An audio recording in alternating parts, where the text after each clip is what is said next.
پاکستان کا مطلب کیا؟ پاکستان کا مطلب کیا؟ نعرہ تکبیر۔ میں نے عرض کیا کہ میری گفتگو کو ذرا توجہ سے سنیں۔ میرا انداز جذباتی ضرور ہے لیکن گفتگو جذباتی نہیں۔ میں چند باتیں آپ کے دل کے اندر اتارنا چاہتا ہوں۔ میں نے لاڑکانہ سے چیچا وطنی تک آپ کے دل کے دروازے پر دستک دینے کے لیے سفر کیا ہے۔ آپ کے سوئے ہوئے ضمیروں کو جگانے کے لیے سفر کیا ہے۔ آپ کے اندر کے انسان کو جگانے کے لیے سفر کیا ہے۔ نعرہ دیا گیا پاکستان کا مطلب کیا؟ بھائی جس کو اللہ کے نام سے محبت ہے وہ اسی انداز میں محبت سے مجھے جواب دے۔ نعرہ دیا گیا پاکستان کا مطلب کیا؟ ابھی مجھ تک آواز نہیں آ رہی، عمران خان تک کیسے پہنچے گی؟ پاکستان کا مطلب کیا؟ پاکستان کا مطلب کیا؟ لا الہ الا اللہ محمد الرسول اللہ صلی اللہ علیہ وسلم۔ اور پاکستان کے آئین سر ورق پہ لکھا ہوا پہلے صفحے پر، آئین کے پہلے صفحے پر، پہلی کاغذ پر، پہلی سطر یہ لکھی ہوئی ہے کہ اس ملک کے اندر قرآن اور سنت کے منافی کوئی قانون نہیں بنے گا۔ سمجھ رہے ہو بات؟ میری اس بات کو سمجھو گے تو آگے باتیں سمجھ آئیں گی ورنہ نہیں آئیں گی۔ پہلے ورق پر لکھا ہوا ہے کہ اس ملک کے اندر قرآن اور سنت کے منافی کوئی قانون نہیں بنے گا۔ پاکستان کو بنے کتنے سال ہو گئے؟ بولو بھائی، 74 سال۔ 74 سال۔ میاں چنو والو میرا آپ سے سوال ہے، میاں چنو والو، چیچا وطنی والو، میرا آپ سے سوال ہے اور مجھے اس سوال کا ایمانداری سے جواب دو۔ اللہ کو گواہ بنا کے جواب دو، اللہ کو حاضر ناظر جان کر جواب دو۔ میرا سوال یہ ہے کہ 74 سال میں کیا اس ملک کے اندر لا الہ الا اللہ کا نظام نافذ ہوا ہے؟ بولو بھائی، اگر ہوا ہے تو بتاؤ، میں جھوٹ بول رہا ہوں تو کھڑے ہو کر مجھے گلے سے پکڑو۔ کیا لا الہ الا اللہ کا نظام نافذ ہوا ہے؟ کیا قرآن کا قانون نافذ ہوا ہے؟ کیا شریعت کا نظام نافذ ہوا ہے؟ چلو آپ پر امریکہ کا دباؤ تھا، آپ پر برطانیہ کا دباؤ تھا، آپ پر عالمی استعمار کا دباؤ تھا، آپ دنیا کے سامنے آنکھیں ملانے کی سکت نہیں رکھتے تھے۔ آپ نے قوم کو لا الہ الا اللہ کا نظام نہیں دیا، قوم کو شریعت کا نظام نہیں دیا، قوم کو آپ نے قرآن کا نظام نہیں دیا، لیکن چند سالوں کے بعد، چند عرصے کے بعد آپ نے قوم کو ایک اور نعرہ دیا، قوم کو ایک اور نعرے کے گرد گھمایا، اور وہ نعرہ یہ تھا کہ مانگ رہا ہے ہر انسان روٹی کپڑا اور مکان، مانگ رہا ہے ہر انسان روٹی کپڑا اور مکان۔ اس نعرے کو لگاتے ہوئے بھی 60 سال گزر چکے ہیں۔ میں آپ سے پوچھنا چاہتا ہوں چیچا وطنی والو، مجھے بتاؤ کیا پاکستان کے عوام کو لا الہ الا اللہ کا نظام تو عوامی پریشر پر، امریکی پریشر پر، عالمی استعمار کے پریشر پر نہیں ملا؟ کیا پاکستان کے عوام کو روٹی کپڑا اور مکان ملی؟ بولو بھائی، اگر روٹی کپڑا اور مکان ملا ہے تو مجھے بتاؤ۔ آگے چلے، پھر 10 سال گزرے، 15 سال گزرے، پہلا نعرہ دیا آپ نے کہ پاکستان کا مطلب کیا؟ لا الہ الا اللہ۔ آپ نے لا الہ الا اللہ کا نظام نافذ نہیں کیا۔ دوسرا نعرہ دیا، مانگ رہا ہے ہر انسان روٹی کپڑا اور مکان۔ آپ نے لوگوں کے ابھی منہ سے نوالے چھین لیے ہیں۔ غریب آدمی 2 وقت کا کھانا نہیں کھا سکتا۔ آج حالت یہ ہے تنخواہ دار ملازم گھر نہیں چلا سکتا۔ آج حالت یہ ہے، رب محمد کی قسم، سب کا باپ اپنی سگی بچیوں کی عزتیں نیلام کر رہا ہے گھر کا چرخہ چلانے کے لیے۔ آج سگے ماں باپ اپنے معصوم بچوں کو زہر دے کر قتل کر رہے ہیں بھوک کی وجہ سے۔ آج تنخواہ دار سرکاری ملازم SSP آفس کے سامنے اپنے بچے 50,000 روپے میں بیچنے کے باغ لگا رہے ہیں. آج پاکستان کے پارلیمنٹ کے باہر اپنے بچوں کو بیچنے کے لیے ماں باغ لگا رہی ہے. آپ نے لا الہ الا اللہ کا نظام نہیں دیا.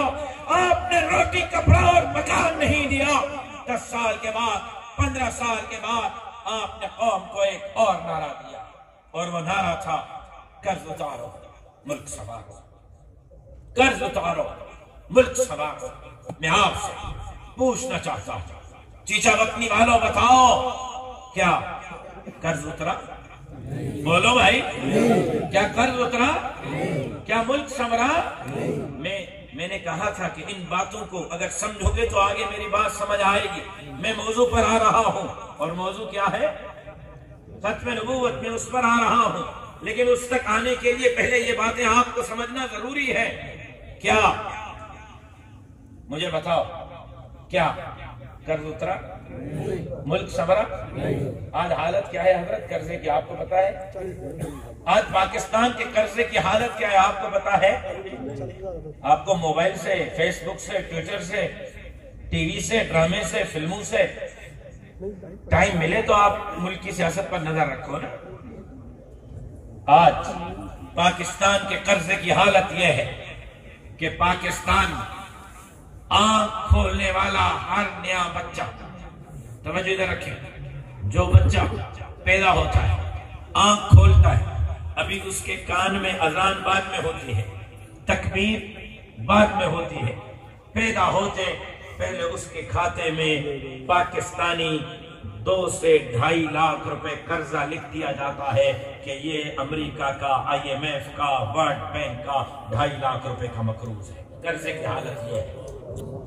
چلو آگے. آپ نے لا الہ الا اللہ کا نعرہ دیا, آپ نے قوم کو لا الہ الا اللہ کا نظام نہیں دیا. پھر آپ نے روٹی کپڑا اور مکان کا نعرہ دیا, آپ نے قوم کو روٹی کپڑا اور مکان نہیں دی. پھر آپ نے قرض اتارو ملک سنوارو کا نعرہ دیا, نہ قرض اترا نہ ملک سنورا. پھر آپ نے, بلکہ ایک بات یہ بھی بتاتا چلا کہ کیا کہا تھا, قرضہ نہیں لوں گا, قرضہ نہیں لوں گا, قرضہ لیا خودکشی کر لوں گا, قرضہ لیا تو خودکشی کر لوں گا. میری باتیں آپ کے موبائلوں میں ریکارڈ ہو رہی ہیں, اور میں کوئی ہندوستان کا نہیں ہوں, پاکستان کا ہوں, اور جمعیت کا ذمہ دار ہوں, خادم ہوں, نوکر ہوں. اگر میری بات غلط ثابت کوئی PTI کا یوتھیا کرے تو آ کے مجھے گریبان سے پکڑ لینا. کیا کہا؟ قرضہ نہیں لوں گا, قرضہ لیا تو خودکشی کروں گا. حضرت 1947 سے لے کر 14 اگست 1947 سے لے کر 25 جولائی 2018 تک ان پاکستان کے تمام حکمرانوں نے, چاہے وہ فوجی تھے چاہے وہ سویلین تھے, پورے حکمرانوں نے 1947 سے 2018 تک جتنا قرضہ لیا تھا, خان صاحب نے ان 3 سالوں میں 70 سال کے قرضوں کے ریکارڈ توڑ دیے ہیں, اور 70 سال سے زیادہ قرضہ 3 سالوں میں لے لیا ہے. چلیں آگے. آپ نے نعرہ دیا لا الہ الا اللہ, آپ نے نظام نہیں دیا. آپ نے نعرہ دیا روٹی کپڑا اور مکان کا نہیں دی. آپ نے نعرہ دیا قرض اتارو ملک سنوارو کا, آپ نے قرض نہیں اتارا. پھر آپ نے قوم کو ایک اور لولی پاپ دی, قوم کو پھر بے وقوف بنانے کی کوشش کی, قوم سے دھوکہ کرنے کی کوشش کی, اور آپ نے قوم کو 1 کروڑ نوکریوں کا نعرہ دیا, 50 لاکھ گھروں کا نعرہ دیا, مدینے کی ریاست کا نعرہ دیا. آپ نے یہ کہا نوجوانوں کو روزگار ملے گا, مدینے کی ریاست بنے گی, ایاک نعبد و ایاک نستعین سے اس ریاست کا نظام چلے گا.